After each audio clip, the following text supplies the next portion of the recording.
నమస్తే. Welcome to our channel. నేను రవీంద్రబాబు.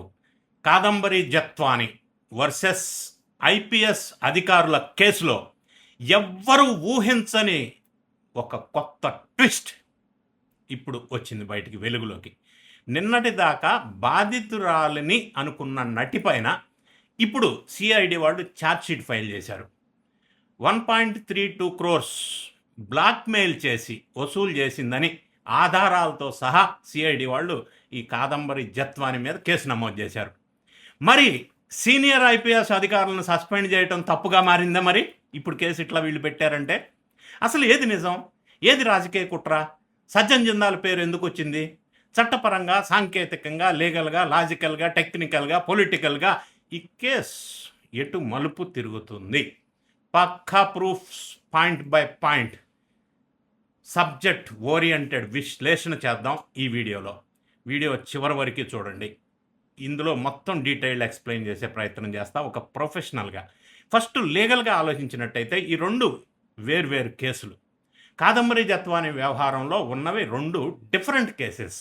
ఒకదాంతో ఇంకొకటి లీగల్గా సంబంధం ఉన్నప్పటికీ విచారణ పరంగా రెండు డిఫరెంట్ కేసెస్. కేసు నెంబర్ 1, ఫిబ్రవరి 2024 వైఎస్ఆర్సీపీ నేత కుక్కల విద్యాసాగర్ ఇబ్రహీంపట్నానికి చెందిన ఒక వైసీపీ నేత ఇచ్చిన ఫిర్యాదు మేరకు దాన్ని బేస్ చేసుకొని విజయవాడ పోలీసులు కేసు పెట్టారు. బ్లాక్మెయిలింగ్ మరియు ఎక్స్టార్షన్ ఆరోపణలతో ఈ కేసు బుక్ అయింది. ఇక కేసు 2, సెప్టెంబర్ 2024 కూటమి ప్రభుత్వం అధికారంలోకి వచ్చినాక కాదంబరి జత్వాని ముంబై నుంచి ఇక్కడికి వచ్చి తనని, తన కుటుంబాన్ని అక్రమంగా నిర్బంధించి వేధించారు అని చెప్పి ఆ జత్వాని ఒక ఫిర్యాదు చేసింది. కూటమి వచ్చిన తర్వాత ఐపీఎస్ అధికారులు పిఎస్ఆర్ ఆంజనేయులు, కాంతిరాణా తాత, విశాల్ గున్ని వీళ్లపైన ఆమె కేసు పెట్టింది. ఈ రెండు డిఫరెంట్ కేసెస్. అయితే ఇక్కడ ఇంకొక అంశం ఏంటంటే హైకోర్టు స్టే మే 2025లో ఐపీఎస్ అధికారులు వేసినటువంటి ఈ పిటిషన్ పైన స్పందించినటువంటి హైకోర్టు జత్వాని ఇచ్చిన ఫిర్యాదుపై విచారణ మరియు ఛార్జ్షీట్ ఫైలింగ్ని నిలిపివేసింది. అంటే ప్రస్తుతం ఈ కేసు తాత్కాలికంగా హోల్డ్లో ఉంది. జత్వాని ఐపీఎస్ ఆఫీసర్స్ మీద పెట్టిన కేసు. ఇక లాజికల్గా రియాలిటీ మనం ఆలోచించినట్టయితే రెండు నిజాలు మరి ఒకేసారి ఉంటాయి. ఆ సిఐడి వాళ్ళ ఆమె చీటింగ్ చేసిందని కేసు పెట్టారు, ఈమె ఐపీఎస్ ఆఫీసర్స్ మీద పెట్టింది. జత్వాని ఎక్స్ట్రాక్షన్కి పాల్పడటం ఎంత నిజమో, అదే సమయంలో పోలీస్ యంత్రాంగం ఐపీఎస్ అధికారులు అప్పట్లో వైసీపీ గవర్నమెంట్లో ప్రొసీజర్ పాటించకుండా ముంబైకి వెళ్ళి ఆమెని అక్రమంగా నిర్బంధించి తీసుకొచ్చి గెస్ట్ హౌస్లో పెట్టడం, పోలీసులో స్టేషన్లో పెట్టడం చేశారు. అంటే ఇది ప్రొసీజరల్ వైలేషన్స్, ల్యాప్సెస్. అసలు ఎఫ్ఐఆర్ నమోదు కాకముందే ముంబై వెళ్లేందుకు ఫ్లైట్ టికెట్స్ బుక్ చేశారు అంటే అప్పట్లో పై స్థాయి నుండి ఆదేశాలు ఉన్నాయి అనేది ఈ కేసులో స్పష్టంగా అర్థమవుతుంది. దీంతో పాటుగా ఇక టెక్నికల్, ఫైనాన్షియల్ ప్రూఫ్స్ కూడా ఈ కేసులో బయటకు వచ్చినాయి. ఫైనాన్షియల్ ట్రయల్ కూడా. కుక్కల విద్యాసాగర్ బ్యాంక్ అకౌంట్ నుంచి ఎవరైతే కంప్లైంట్ ఇచ్చారో జత్వాని మీద 1.32 కోట్లు జత్వాని ఖాతాలోకి విడతల వారీగా బదిలీ అయినట్టుగా ఈ రెండవ కేసులో పోలీస్ వాళ్ళకి ఆధారాలు కూడా లభించటం అనేది ఇప్పుడు ఒక సంచలనంగా బయటకు వచ్చినటువంటి అంశం. ఇక ఫ్యామిలీ మెంబర్స్కి మాత్రం, జత్వాని ఫ్యామిలీ మెంబర్స్కి మాత్రం ఈ చీటింగ్ కేసులో కొంత క్లీన్ చిట్ వచ్చింది.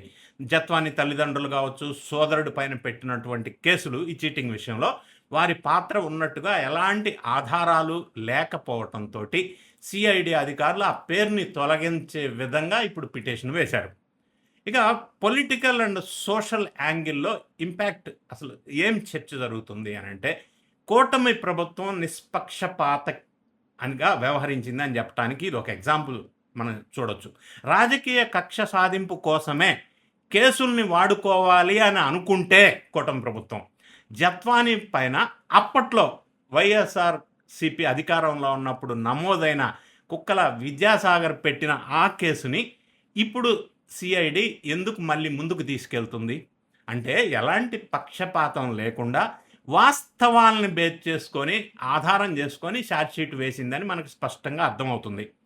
ప్రభుత్వ యంత్రాంగం దుర్వినియోగం చేసిన విషయం ఏంటంటే, అధికారంలో ఎవరున్నా సరే చట్టపరమైన నిబంధనలు దాటి పోలీసు యంత్రాంగాన్ని వాడితే భవిష్యత్తులో ఈ సీనియర్ ఐపీఎస్ అధికారులు లాగా సస్పెన్షన్లకు గురి అయ్యే అవకాశం ఉంది. మరియు న్యాయపరమైన విచారణను ఎదుర్కోవాల్సి వస్తుంది అనే దానికే ఈ కేసు ఆమెను తీసుకొచ్చి అంటే హరాస్ చేసినటువంటి ఒక కేసు. ఇక సాక్షి మీడియా ఒక ప్రచారం వెలుగులోకి తీసుకొచ్చింది. అందులో వాస్తవం ఏంటనేది కూడా మనం ఖచ్చితంగా విశ్లేషణ చేయాలి. కాదంబరి జత్వానీపై సిఐడి ఛార్జ్షీట్ వేయగానే ఈ లేటెస్ట్గా కుక్కల విద్యాసాగర్ని చీటింగ్ చేసిందని సాక్షి మీడియా ఏమంటుంది, కూటమి కుట్రలు బట్ట బయలు అంటూ ఒక కథనాన్ని పతాక శీర్షలో ప్రచురించింది. చూసారా, జత్వానీ అసలు బాధితురాలే కాదు, ఆమె ఒక క్రిమినల్ ఎక్స్టార్షనిస్ట్. నాటి వైసీపీ ప్రభుత్వం ఆమెని అరెస్ట్ చేయటంలో తప్పేమీ లేదు. కూటమి ప్రభుత్వం అనవసరంగా ఈ ఐపీఎస్ అధికారులు ముగ్గురిని బలి పశువుల్ని చేసింది అని వీళ్ళు సాక్షికి సంబంధించిన మీడియా ఒక ప్రచారం అయితే ప్రారంభించింది. ఈ రెండు డిఫరెంట్ కేసులు మనం అనుకున్నట్టుగా అసలు వాస్తవాలు ఏంటి అనేది మనం రియల్గా ఆలోచించాల్సిన అవసరం ఉంది. రెండు తప్పులు కలిస్తే ఒక ఉప్పు అవుతుందా? జత్వాని డబ్బులు వసూలు చేసి, అంటే ఎక్స్ట్రాక్షన్ అంటారు కుక్కల విద్యాసాగర్ దగ్గర, తప్పు చేసి ఉండవచ్చు, అది ఒక కేసు. కానీ ఒక మహిళ తప్పు చేసింది కదా అని అప్పట్లో ఉన్న అధికారులు ఎఫ్ఐఆర్ నమోదు కాకముందే ముంబై వెళ్లేందుకు విమానం ఫ్లైట్ టికెట్స్ బుక్ చేసుకున్న విషయం బయటకు వచ్చింది. మరి అది కూడా ఫండ్స్ కూడా మేనేజ్ చేశారనేది బయటకు వచ్చింది. అర్ధరాత్రి ఆమెని, ఆమె తల్లిదండ్రులని, ఏజ్డ్ పీపుల్ని కూడా తీసుకొచ్చి అవి ఇబ్రహీంపట్నం గెస్ట్ హౌస్లో పెట్టి దాని తర్వాత పోలీస్ స్టేషన్లో అక్రమంగా నిర్బంధించారు. ఇది చట్టబద్ధత ఎలా అవుతుంది? ఇవన్నీ ల్యాప్సెస్, మరుగున పడేయలేం కదా. ఇది ప్రొసీజరల్ ల్యాప్సెస్, అంటే అధికార దుర్వినియోగం కిందకే వస్తుంది. జత్వానీ, కాదంబరి జత్వానీ ఈ కేసు పోలీస్ యంత్రాంగం మరియు అప్పటి ప్రభుత్వ పెద్దలు తమ అధికారాన్ని దుర్వినియోగం చేసినట్టుగా స్పష్టంగా ఈ కేసులో మనకి వెలుగులోకి వచ్చింది. రూల్ బుక్ ప్రకారం చట్టాన్ని అమలు చేయకుండా చట్టాన్ని చేతిలోకి తీసుకోవటాన్ని మరి సాక్షి మీడియా ఎందుకు కవర్ చేయలేదు? అది కూడా కవర్ చేయాల్సింది. మరి ఈ దీనికి దానికి లింక్ పెట్టి ఇర్రెలవెంట్ కదా. కూటమి ప్రభుత్వం ఒకవేళ కక్ష సాధింపే అని అనుకుంటే, సపోజ్ ఇప్పుడు ఈ సిఐడి వాళ్ళు పెట్టిన కేసు ప్రభుత్వానికి కక్ష సాధింపు చేయాలి అనే ఆలోచన, ఆ ఇంటెన్షన్ కనుక ఉంటే, మరి జగన్ హయాంలో అప్పట్లోనే ఈ కాదంబరి జత్వానిపై నమోదైనటువంటి ఈ కేసుని నీరుగార్చే ప్రయత్నం చేసి ఉండవచ్చు కదా. అలా చేయకుండా పక్షపాతం లేదు కాబట్టి సిఐడి వాళ్ళ చేత విచారణ జరిపించి 1.32 crores జత్వానీ అకౌంట్లోకి వెళ్ళాయి అని నిష్పక్షపాతంగా ఆధారాలు సేకరించిన తర్వాత ఛార్జ్షీట్ వేశారు. దీన్ని బట్టి నిష్పక్షపాతంగా పనిచేస్తుందా లేదా వ్యవస్థ, లేదా సాక్షి వార్తలను సగం సగం చూపిస్తే పబ్లిక్ని డైవర్ట్ చేస్తుందా ఈ మీడియా, వైఎస్ఆర్ కాంగ్రెస్ పార్టీ అనేది మనకి స్పష్టంగా దీన్ని బట్టి అర్థమవుతా ఉంది. ఇందులో ప్రధానంగా ఇంకొక అంశం ఏంటంటే, ఈ సజ్జన్ జిందాల్ ఎవరైతే ఉన్నారో ముంబై బేస్డ్, ఫ్యాక్ట్ చెకింగ్ ఒక రూమర్ ఏంటంటే, పారిశ్రామికవేత్త అయిన జిందాల్ స్టీల్స్కి సంబంధించినటువంటి వ్యక్తి ఈ సజ్జన్ జిందాల్ను బ్లాక్మెయిల్ చేయటానికి ఈ కాదంబరి జత్వాని ప్రయత్నించిందని ఆయన చెప్పటం వల్ల అప్పటి ముఖ్యమంత్రిపై ఆయన్ని ఇన్ఫ్లుయెన్స్ చేసుకొని కేసులు పెట్టి ఈమెను టార్చర్ చేశారనేది వాస్తవం.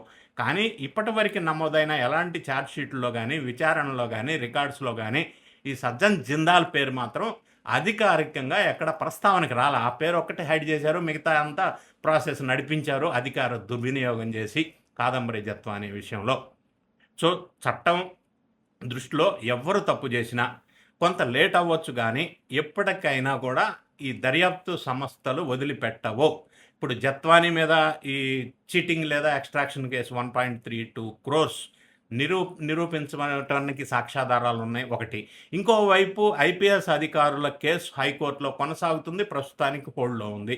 ఈ రెండు డిఫరెంట్ కేసెస్గా మూవ్ అవుతూ ఉన్నాయి అనేది మనం గుర్తుపెట్టుకోవాలి. సో ఈ వీడియోలో where went wrong, what went wrong, ఎక్కడ ఎవరు అధికార దుర్వినియోగం చేశారు మీకు అర్థమై ఉంటుంది. వీడియో నచ్చినట్టయితే లైక్ చేయండి, మీ ఫ్రెండ్స్కి షేర్ చేయండి. Thank you so much for watching this video.